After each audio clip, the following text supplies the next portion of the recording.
Well, hello my friends, it's Gregory here with Old Europe Antique Home Furnishings, and it's time for another episode of Antique Acquisitions. Now, as you can imagine, people have been using shelves since the beginning of time. In fact, our Paleolithic nomadic ancestors probably encountered niches and ledges and crevices in their rock dwellings, which were perfect for storing their stone and bone tools and implements. Those were the beginnings of what we would think of as a shelf. And the shelf, of course, evolved into what we would know as a bookcase. So today, what I want to do is take a look at the history of the bookcase and take a really close look at this massive Victorian era bookcase that you see in the background behind me. I've had it in many of the episodes of Antique Acquisitions in the past, so we'll take a closer look at that. Let's get to it.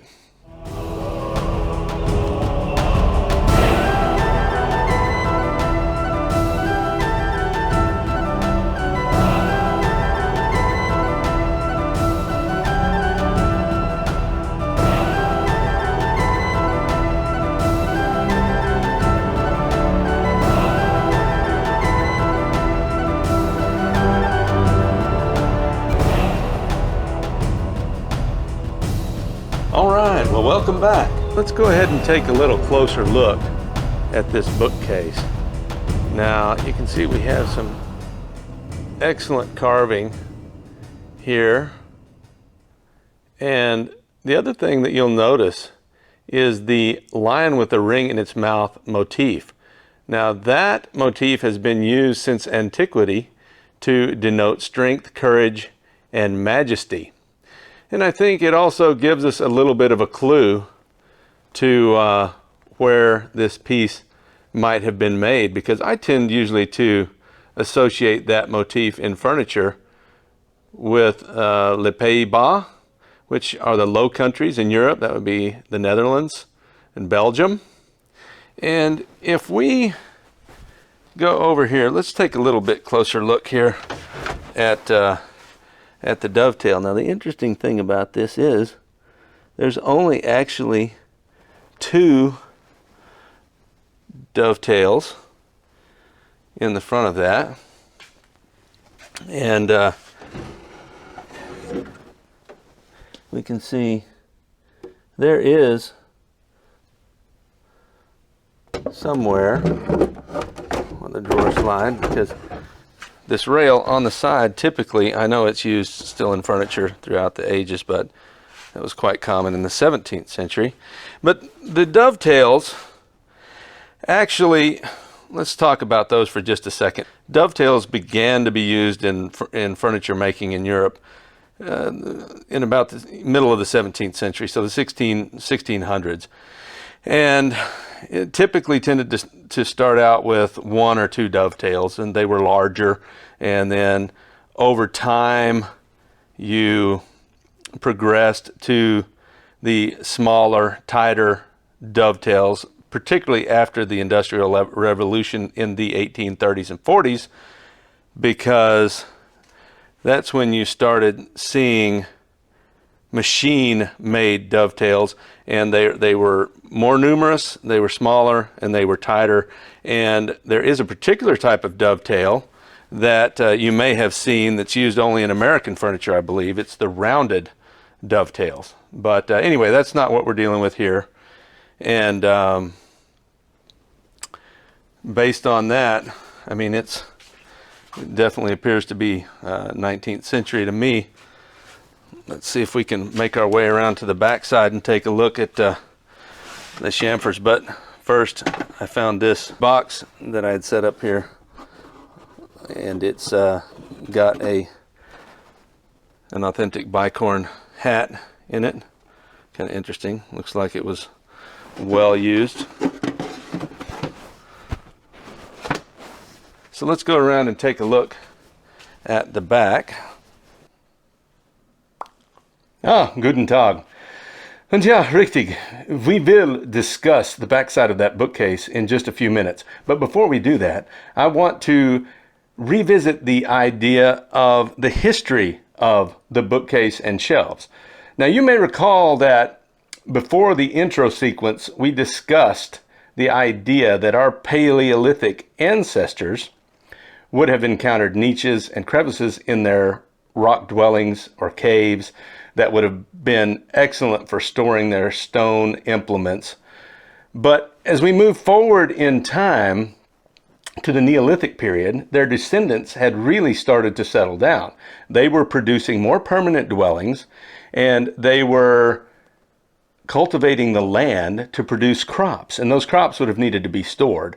And a great way to store crops, of course, is on shelves. So that's kind of an intro into what I want to talk about. Now, you may have noticed that I changed locations from the shop where the bookcase is at, and I did that because I want to read to you a little bit now about the history of the bookcase.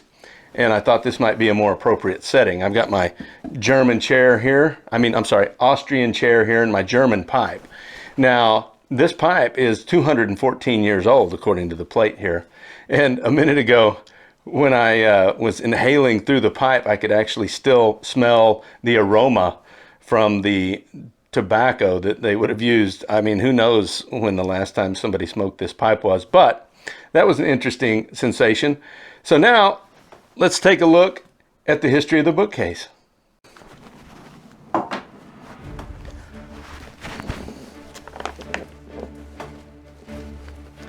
Baskets and pottery held grain in communal granaries, or they sometimes sat on shelves or nooks in the wattle and daub or stone walls of individual dwellings.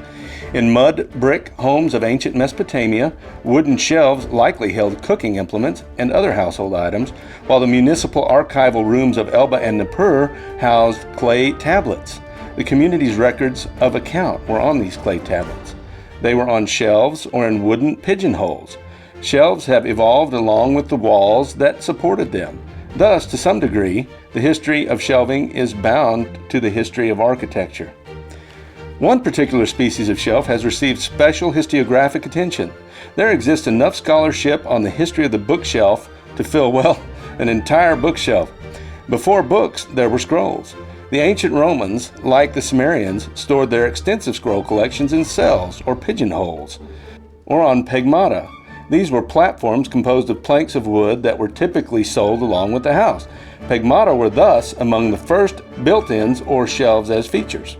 As the scroll evolved into the bound codex in the final centuries of the Roman Empire, libraries more frequently stored written matter in wooden cabinets called armoria, arranged along the walls of a room. And throughout the Middle Ages, as scribes laboriously copied books by hand in scriptoria, they continued to secure their precious and expensive tomes in armoria, whose cabinet doors mediated access. With the rise of monastic and university libraries, however, books were displayed more openly, for access by patrons and as a statement of an institution's cultural capital. Yet the materials still needed to be kept secure. Few storage strategies are as blatantly symbolic and so stereotypically medieval as that of the chained library. Books with chains affixed to their covers were tethered to iron rods and laid upon lecterns, which often had shelves above and or below the reading surface where patrons could store additional text, thus freeing up workspace. Historian Robert Darnton writes of a library scene at the University of Leiden portrayed on a print dated 1610. It shows the books, heavy folio volumes, chained, and high shelves jutting out from the walls in sequence, determined by the rubrics of classical bibliography, which are Jurisconsulti, Medici, and Historici, and so on. Students are scattered about the room, reading the books on counters built at shoulder level below the shelves. They read standing up, protected against the cold by thick cloaks and hats. One foot perched on a rail to ease the pressure on their bodies. Reading cannot have been comfortable in the age of classical humanism. The shackling began in the 15th century and continued in some libraries through the late 18th century. The Hereford Cathedral Library in the United Kingdom is among the few institutions that have retained their chains to this day. With everything lying flat and with stacking made difficult because of the unwieldy chains and the occasional ornamental book cover, shelves had limited capacity. The inefficiencies of horizontal book storage eventually led to the consideration of a different orientation. Wonder what that orientation might be. Those chained books were turned upright, often with their edges facing out on shelves above the library lecterns. Eventually, as books became more plentiful, the chains came off and the lectern metamorphized into the book press, which was a bookcase that could be closed. With the book newly emancipated, so too was the reader, freed to take books away from the stacks to a nearby stool, bench, lectern, or table. The mobility of the book afforded the user a sense of control over its use, a more comfortable engagement with it, thanks also to the arrival of a smaller print formats, and perhaps greater intellectual liberty as well. The interior walls of many European libraries of the 16th, 17th, and 18th centuries were lined with wooden bookshelves, some heavily ornamented, some offering attached desks or lecterns. The metal book stack reigned supreme in institutions for much of the late 19th and 20th centuries. Still, in that period, the book storage industry did evolve with the advent of rolling and sliding shelves. All right, now let's take a break and go back and look at the back side of that giant bookcase at the shop. Okay, we're around here on the back side. I just want to take a quick look at these chamfers. And by chamfers, I mean the beveled edges or chamfered edges of these thin, flat boards between the vertical support columns. And those beveled or chamfered edges allow the boards to fit into grooves on the sides of each of those vertical columns. But those are probably machine chamfers, I would think. In fact, by the time you get to the very late 1800s, the chamfering has basically gone away completely and given way to flat backs on these bookcases and other cabinets. I'll show you an image now of some hand chamfering. Okay, this is the hand chamfering that I wanted you to take a look at. Clearly done by hand. That's the top of a German cabinet. There's an 18th century bench in the background there. All told, yeah, this is probably a European piece. It doesn't look as much like the late 1800s. I mean, it could very well could be anywhere from 1850 to 1900. I would say it was made in the northwest part of Europe, in the Low Countries region. It's absolutely extraordinary in size, and it's very impressive when you're looking at it. I've got the top off right now. It's about to leave in the next few days, but very massive bookcase. And I would love to hear your thoughts on what type of home or organization would have been able to afford such a majestic piece of furniture, because I'm sure at the time this was made that it was very expensive. All right, well, let's get back to my own library now and finish up with the history of the bookcase. Since the days of Mesopotamia, the homes of nobility have been stocked with tables, scrolls, and codices, and these elites' private libraries formed the foundations of many historically significant institutional collections in the ancient world. Yet it wasn't until after the spread of mechanical reproduction, when printed matter was made more accessible and affordable, that the private libraries became a more egalitarian possibility. Particularly in the 19th and 20th centuries, new library forums, new capacities for mass printing, and new reading habits, along with the expansion of public education, transformed the place of books in Westerners' everyday lives. Meanwhile, the emergence of new consumer goods and practices of consumption and collection gave rise to what Walter Benjamin described as the overstuffed bourgeois interior. People needed cases, receptacles, and shelves, not only to store but also to display their ever-expanding assemblages of books and baubles and gadgets, which together cultivated the appearance of respectability and plenitude. The history of the bookshelf thus expands here into something bigger, as the books are intershelved with other accessories and artifacts. While the Victorians had their glassed-in display cases and barrister bookcases, interwar homeowners more frequently opted for built-in shelving. The books on the family bookshelf and personal papers in the secretary desk were joined by new media, mass circulation, periodicals, record players, telephones, radios, and eventually TV sets. As media theorist Lynn Spiegel explains, manufacturers, in an attempt to facilitate the integration of these new potentially intimidating and unsightly objects into the home, often camouflaged their contraptions in cabinets, styled to match popular domestic decor, which meant a lot of hideous Chippendale-style TV sets. Manufacturers and consumers adopted similar approaches when the hi-fi system appeared in the 1950s and 1960s, creating attractive consoles and built-in storage to mask the machines and their wires.